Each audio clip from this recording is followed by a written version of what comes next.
Bienvenue dans cette nouvelle vidéo de Lexical Info. Mali, plusieurs attaques djihadistes entre mercredi et jeudi. N'oubliez pas de vous abonner juste en bas de cette vidéo.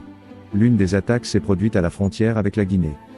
Les dernières heures ont été marquées par une série d'attaques perpétrées par des groupes djihadistes au Mali, mettant en lumière la persistance de l'insécurité dans ce pays d'Afrique de l'Ouest. Mercredi soir, la maison centrale d'arrêt de Niono, dans le cercle de Niono, région de Ségou, a été la cible d'une attaque terroriste, selon un communiqué diffusé par l'état-major des armées jeudi matin. Les forces armées maliennes ont rapidement réagi, repoussant l'attaque, infligeant des pertes aux assaillants et récupérant des armes ainsi qu'un véhicule. Dans un autre incident survenu jeudi matin, le poste frontalier de Kourémalé, dans le cercle de Kangaba, a été attaqué. Selon le commandement militaire malien, cet assaut a fait des dégâts matériels, mais pas de pertes en vie humaine. Depuis plus d'une dizaine d'années, le Mali fait face à une insurrection djihadiste initialement confinée dans le nord avant de progresser vers le centre et le sud du pays. L'insécurité croissante a été l'un des facteurs ayant conduit au coup d'État d'août 2020 contre l'ancien président Ibrahim Boubacar Keïta et l'installation d'une transition.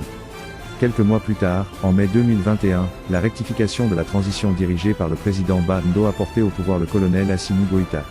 Depuis lors, ce dernier a œuvré activement pour renforcer les relations entre Bamako et Moscou, ce qui a entraîné une détérioration des liens avec la France.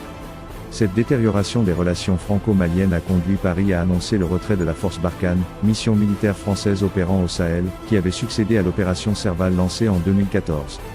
Dans la mise en œuvre de leur nouvelle stratégie de lutte contre le terrorisme, les autorités maliennes ont également demandé et obtenu le départ de la mission multidimensionnelle intégrée des Nations Unies pour la stabilisation au Mali. Merci pour votre aimable attention et n'oubliez pas d'activer la cloche de notification pour recevoir les prochaines informations. Merci.